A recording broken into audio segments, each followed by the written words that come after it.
Gnothi Seyutan, love, peace, blessing, healing, health, abundance, prosperity, joy, love, all manner of goodness and happiness unto you and your family. And this morning I was thinking about finding your rhythm. And I was specifically thinking about years ago when I first started studying and practicing Tai Chi. And the teacher said, that to get your movements to sync with your breathing, in other words, your inward movements always would sync with your in-breath, and your outward movements always would sync with your out-breath. And I remember he said, to master this, or to really, get this, it may take from 5 to 10 years. I thought, 5 to 10 years? I'll have this done by the end of the month. And here I am, probably, definitely more than 5 years, could even be creeping up on 10 years later, still, just feeling like I can still master that a little bit more. And, so when you have the full in-breath, that you're at the end of your inward movement, and then when you have the full out breath, you're at the end of your outward movement. And the cool thing is that everyone is different. And when we're working with ourselves, we're working with our energy, when we're becoming aware of ourselves energetically and how our energy body works together with our subtle body, with our physical body, spiritual body, energetic body, and everybody around us. It's really, important, I think, to remember that there's no competition here. There's no race, and there's also, you're not going to get anything better or anything more by rushing yourself, because peace is part of the process. And when I'm doing Wim Hof breathing, and I try to follow somebody else's timing, I try to follow somebody else's pace, I always get just not the same results. I get lesser results. But now that I found my own pace, even while listening to others breathing at their pace, I get a lot better in breaths, a lot better out breaths, a lot better retention time. And I can feel the movement of, the energy from the base of the spine, up to my crown, opening up the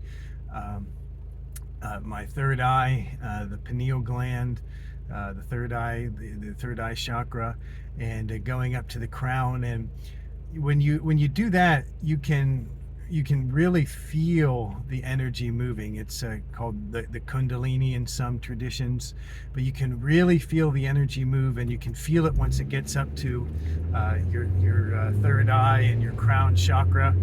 And sometimes when your eyes are closed, you actually do see a literal light.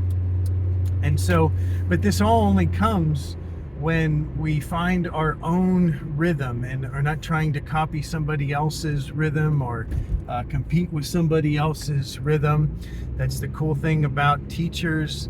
They can give us, the basics, and, they can open the doors, so to speak. But it's our own timing and our own rhythm that we can walk through the door with.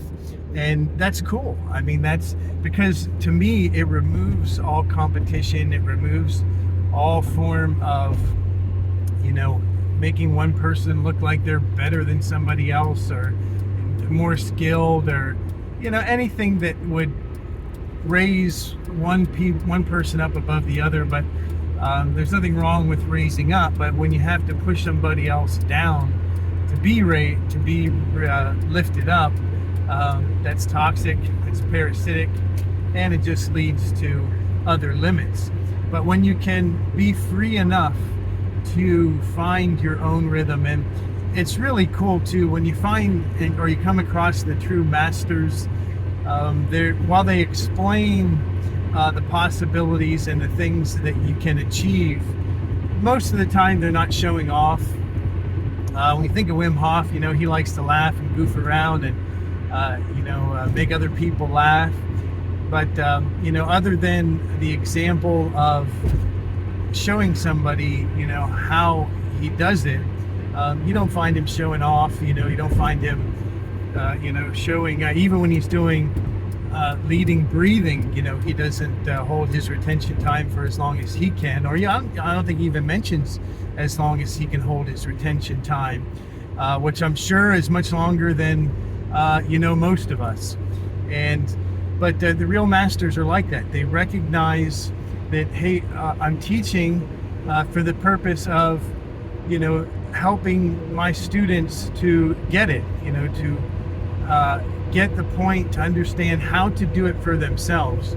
And understanding how to do it for ourselves is also part of understanding, our own rhythm, our own, path and experience and practice that works for us. And when we get into the area, because I know when I first heard that master, that teacher say that, it can take 5 to 10 years to, sync the in-breath with your in movement and the out-breath with your out movement. And, I thought, oh, yeah, right, I'll do it in a couple of weeks. But then when I didn't get it in a couple of weeks, I stumbled a little bit, and I was like, oh, man, there must be something wrong with me. And, I quit for a while, after I couldn't get it, because I became frustrated. And you'll find that sometimes in spiritual practices or any type of disciplines, that can happen, because we don't get the same results right away. We think that, maybe there's something wrong with us, or it's something that we can't do, and only other people have the ability to do that. Or again, in some areas of, spirituality, spiritual traditions, again, they teach that it's only for the chosen few, or, it's only for a priesthood or things like that. But all manner of goodness, blessing, advancement, technology that, benefits humankind is for all of humankind. Again, it's not just for a few. It's not just for a few. And the cool thing about people, like I think Wim Hof's a good example. He studied for years upon years upon years. I mean, he studied yoga for many, many, many years, a long, long time before he became popular, before other people knew about him. So a lot of times, we meet the teacher, we, meet the enlightened person, after years of study, and and it's something new we just came across. So of course it's going to take some time, and we always have to remind ourselves of that. Give ourselves time, be kind, loving, and gentle with ourselves. Give ourselves, be easy with ourselves, and give ourselves the ability to take the time to make it, to take the time to understand it. And breathing is a great example, because everybody's lungs are a different size.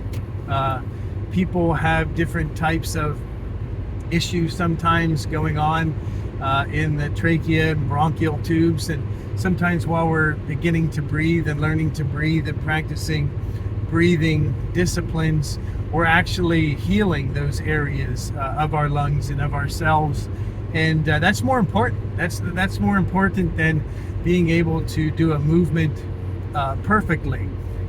Being able to be detoxed and healed and cleansed, that's that's first.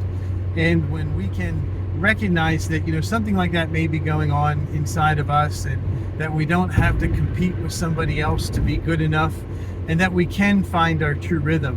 And I know now that I've come to a place where my in-breath is in sync with my inward movement, and out-breath in sync with my outward movement. It feels a lot better. It feels a lot more powerful. And when we can feel the movement, then we're a lot more sensitive to the subtle energies. We're a lot more sensitive to the movement of energy, subtle energy within our body, which we become desensitized to by our stressful fight or flight mentality, that lifestyle that we're living in right now. And when you can become aware of the subtle energies, and you know how to tap into them, and you know how to move them, you have experience with tapping into them and moving them, then you can do a lot of other things that have to do with healing in the body, with regeneration, accelerated healing, when our body is able to renew not just the skin, it's actually renews all of our organs. Basically, all of our body can renew itself. And of course, there's a lot of different, timetables that experiments have come up with. And again, remember, they're based on the average. So it's based on, the people who are way at the top and the people who are way at the bottom, and then just take an average. But you're not average. You're where you are. You're where you are right now, and that's perfect for you. So we never want to compare ourselves to things like that, or be limited, or tell ourselves that there's something wrong with us because we're not measuring up to somebody else's abilities or somebody else's standard, knowing that there can be, and there usually is, a lot of different things that are going on in our body at that time. Many of them, and most of them, certainly more important than being what we would consider as good as, or as experienced as somebody who's already been practicing these things for quite some time. So with that, love, peace, blessing, Gnothi Seutan unto you and your family. Take your time finding your own personal rhythm, and something good is going to happen to you today. Namaste.